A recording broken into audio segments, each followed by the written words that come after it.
Hey guys, my name is Amalu and I am finally back with another Faerie High video.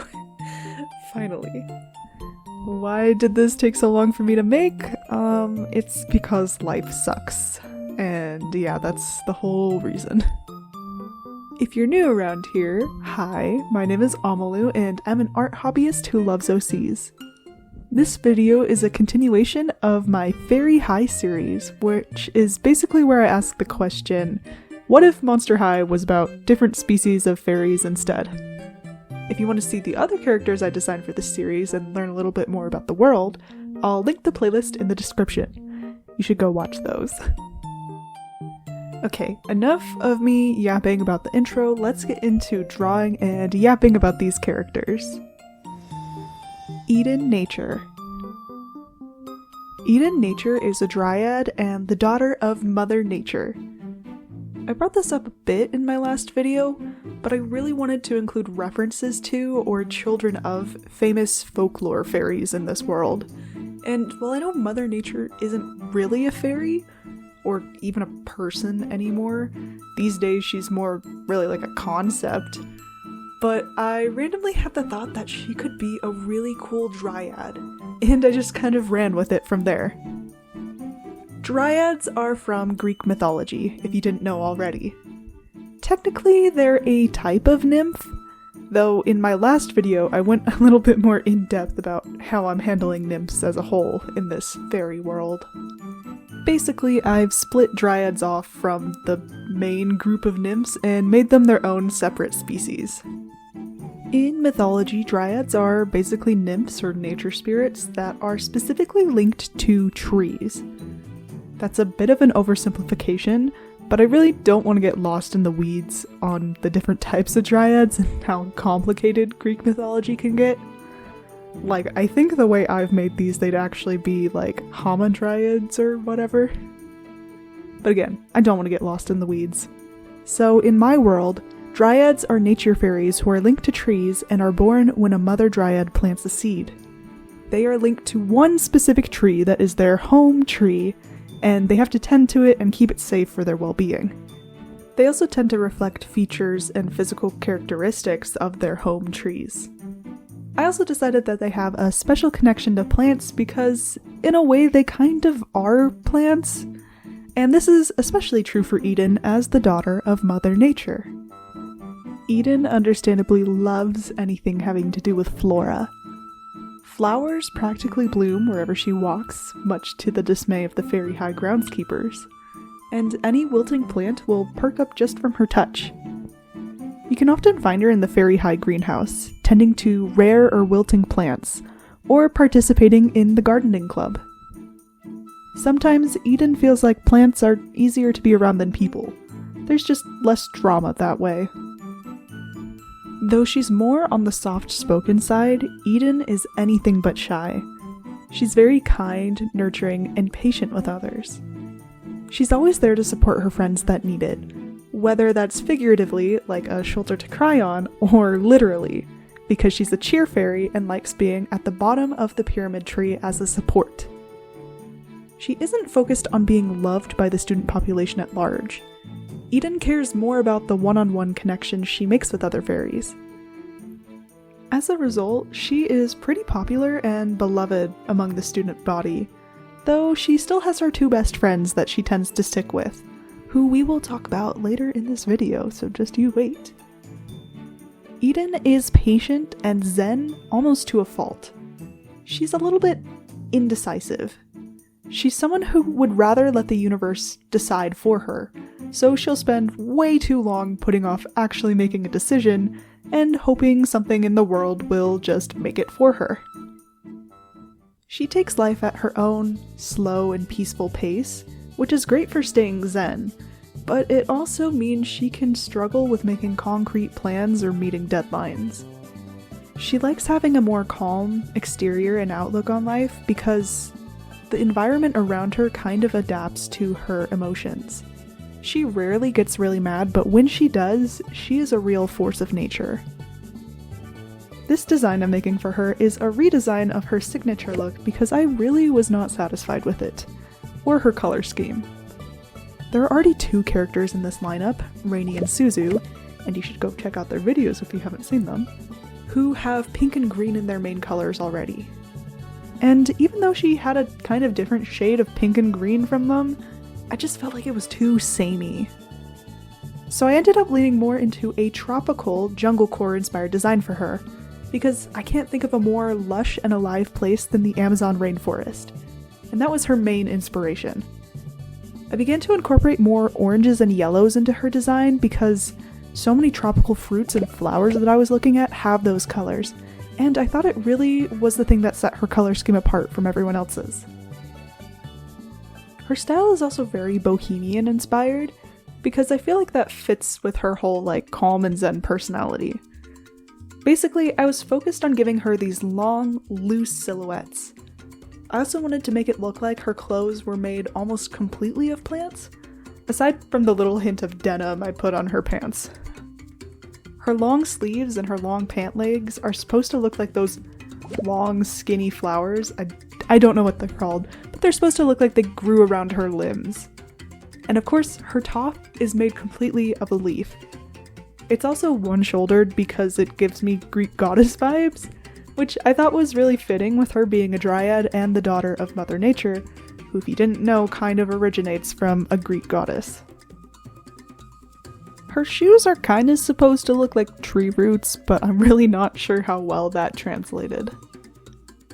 She also has little flowers and leaves sprouting from everywhere in her outfit, and I even decided to go a little bit more whimsical with her makeup look and include flowers and vines growing from there. I also gave her fruit earrings because I thought it was fun, like little fruits growing off of a tree. I don't know. Since her inspiration is kind of the Amazon rainforest and the trees that grow there, she is the tallest member of the cast. If you didn't know, the trees in the Amazon rainforest can get ridiculously tall. That inspiration was also the idea behind giving her green afro-textured hair. Now, I will freely admit that I'm still trying to decide how to best draw coily hair and still have it look cohesive with my style. I'm not fully satisfied with where it is yet, but I'm hoping that as I draw her more, I'll get better at hitting that balance between simplification and giving it enough texture to still read the way I want it to. And here she is. I like this design so much better than her original one. It feels like she just has so much more personality this time, which makes a lot of sense because when I drew her the first time, I was also struggling with giving her a very distinct personality. But I'm glad now that she feels like a fully formed member of the cast of 16 characters. Oh my gosh. Anyway, on to our next girl, who is a very classic fairy type and one of Eden's best friends. Elwyn Elfin. I'm sure you guessed it from her name, but Elwyn is an elf. Aside from just a generic winged fairy, I feel like elves are the most popular and well-known type of fairy. And since there was so much lore to choose from, way too much, it was honestly kind of hard nailing down what I wanted elves to be in my world. If you're familiar with this series, you know that I don't just pull from classic folklore. I also pull from pop culture and more modern references as well. And for elves, most of our modern depictions for them stem from Lord of the Rings, which in turn was inspired by Old Norse mythology. I also feel like D&D has really shaped how we view elves as well, though I think that is also Lord of the Rings inspired, so it all ties back to there. But there's so many other types of elves as well, and they're all so different from each other. We have wood elves, we have high elves, dark elves, shoemaker's elves, Santa's elves, those elves on those cookies I never eat, Legos elves, Keeper of the Lost Cities elves. Basically, elves are so broad of a category at this point that it's hard to distill them down into one thing, really, aside from pointy ears. And honestly, there's not even anything in folklore saying that they specifically have to have pointy ears. But since depictions of elves are so numerous and diverse, I decided that in my world and in my story, elves are a teensy bit classist, which sounds weird to say, but stay with me. Elves are all the same species. There aren't, like, subspecies of elves unless I later on decide to do that. But for the most part, they're the same species, but their social standing determines how they dress, act, and what kind of jobs they have. So the more working class elves would be more like the Santa's elves or the shoemaker's elves. Upper class elves would be more like those really ethereal, beautiful, and wise Lord of the Rings elves. This might be a bad time to say this now, but I've never seen Lord of the Rings, the movies, or read the books, so... I decided that Elwyn is a high elf, so she's more of those upper class elves I was just talking about. I did this mainly because her inspiration was kind of from the things that stemmed from those aforementioned Lord of the Rings elves. And also, I already know that Elwyn is a masculine name. I think I just saw it on a list of names somewhere and decided I liked it, but didn't check the gender of the name until it actually had already stuck. I tried making her name Elowyn for a while, but I gave up after failing to gaslight myself into thinking that was her name. So she just has a masculine name now. I guess her parents just really liked it or something. Elwyn is a bookworm and a total hopeless romantic. She's very smart and good at school, but her favorite books to read are these dramatic, romantic, but still wholesome works of fiction. She's a daydreamer who likes to imagine what living in a fictional world could be like, and she writes down these daydreams as an aspiring writer. Sometimes, though, being such a dreamer means that she has these unrealistic expectations about the world, especially when it comes to romance, and so she's prone to being disappointed most of the time. She's kind of just waiting for the perfect guy to show up and sweep her off her feet, but he hasn't found her yet. I really wanted to make Elwyn more bookish and smart, because I feel like that really fits with elven mythology as a whole, especially the type I'm kind of going for, but I didn't want to make her just another copy and paste of the same type of character Lulu is, which, by the way, if you haven't seen that video, you should totally check it out. Basically, Elwyn is the light academia to Lulu's dark academia. Even though in the story the girls barely ever interact, I don't think I've even thought about what their dynamic could be like. Also, Elwyn is on Faerie High's archery team, because I feel like elves are so intrinsically tied to archery at this point that I had to include it somehow. As far as her fashion sense goes, like I said earlier, I leaned into a more light academia aesthetic, but I also wanted to give her a bit of a romantic and dreamy side to her outfits, because that fits with her personality so well. Though, honestly, I'm not really sure how well I pulled this off in the end product. She of course has the classic sweater vest, though the kind of diamond pattern on it is actually little vines with leaves, because I felt like that made it look a lot more fairy-ish. Underneath, she has this lacy, puffed collared shirt with these very long, flowing sleeves.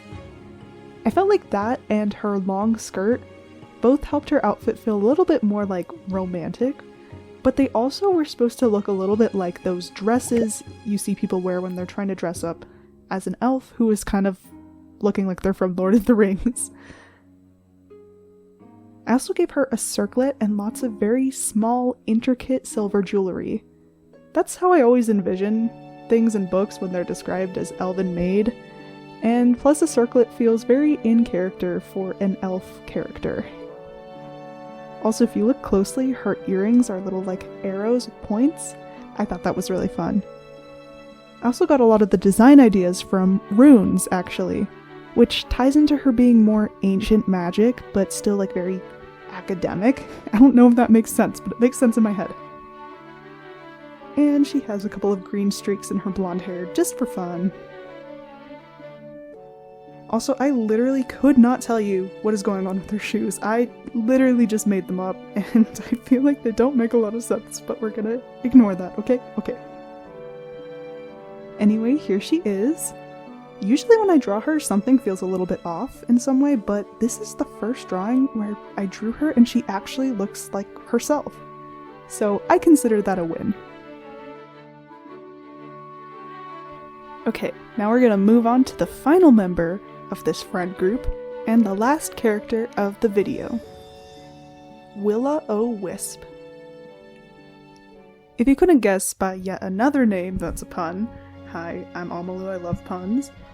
Will-o'-wisp is a will-o'-the-wisp. Will-o'-the-wisps are these glowing lights that travelers would often see at night, especially in like kind of marshy or boggy areas.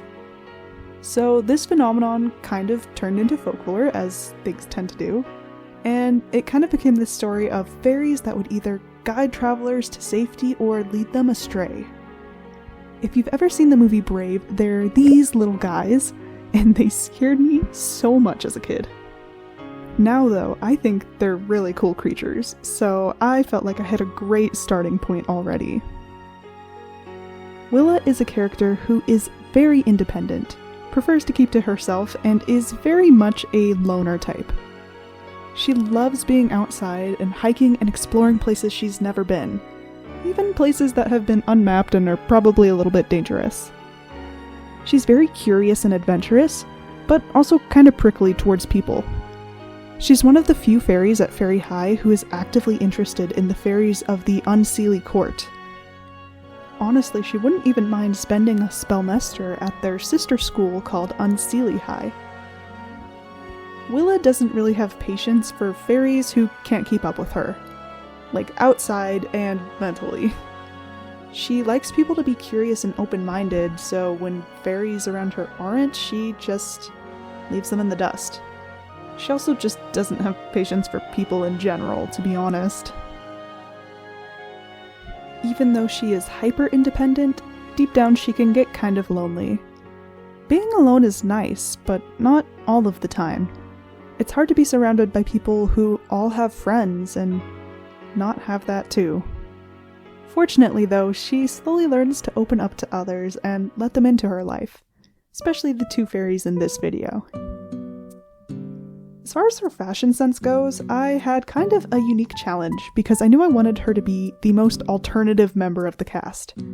After all, sometimes will-o'-the-wisps are considered more like evil spirits or ghosts instead of fairies. But I also wanted to keep that outdoorsy hiker girl energy alive, which was also its own unique challenge, but it was very fun combining these two aesthetics.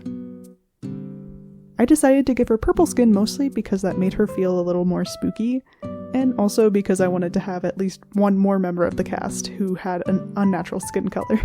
Her color scheme is more dark and muted overall, with more like blacks, grays, and muted purples and blues, but I gave her one bright electric blue accent color. It's kind of supposed to be the same feeling as like seeing a bright light in the darkness, which is literally what will-o'-the-wisps are. Also, the reason that the light is blue is definitely because of Brave. The biggest part of her outfit is definitely the outdoorsy raincoat thing that I gave her, which is supposed to be very practical, but also is supposed to just look kind of cool. I added some black designs to it to make it look a little bit more edgy, though if you asked me what the heck they're supposed to be, I don't know what to tell you. I guess they're supposed to look a little flame-y because sometimes will-o'-the-wisps are described as flames. And I also gave her cutoff shorts because that felt like something a hiker would actually wear when they're out and about, but it also kind of crosses over with more alternative styles that I've seen. Same with the gloves, though they're fingerless and not really practical, so I don't know how much hikers would wear them. Her long socks are to protect her legs when she's walking through the bushes. And of course she has to have some very chunky hiking boots. That was very necessary. It's a little bit hard to see because the detail is so small, but her necklace is supposed to be a lantern because of the whole, like glowing in the dark thing. I think if I made her into an actual doll, I would love it if at least part of her glowed in the dark. Anyway, here she is. I'm actually really happy with how she turned out. I was a little afraid I wouldn't be able to come up with something different enough from her signature design to justify a new look, but I feel like this is actually a really great second outfit / alternative look. Anyway, here are the girls all together. The three of them are their own little friend group, and I love it. Again, I'm sorry if this video took so long to make. It's just because, again, life sucks. I don't know what else to tell you. But that's all I have to say about that. We've only got 3 characters left, which means we only have 1 video left. Woo! Again, all of the art is already done. I just need to pick myself up and actually record and edit all of the audio. Fun times. Hopefully you enjoyed listening to me yap about my Faerie OCs again. And if you want to see more about my art and learn more about my characters and my world, you could check out my Unveil account. Again, it's not sponsored. Just be warned that there are spoilers on there for the next video with the characters we haven't seen yet. But if you don't care about that, then I guess I can't stop you. Also, I really need to update some stuff there, so I'm sorry if it's a little bit messy and not fully up to date. Anyway, I have yapped enough. I hope you have a wonderful day and you keep on creating. Amalu out.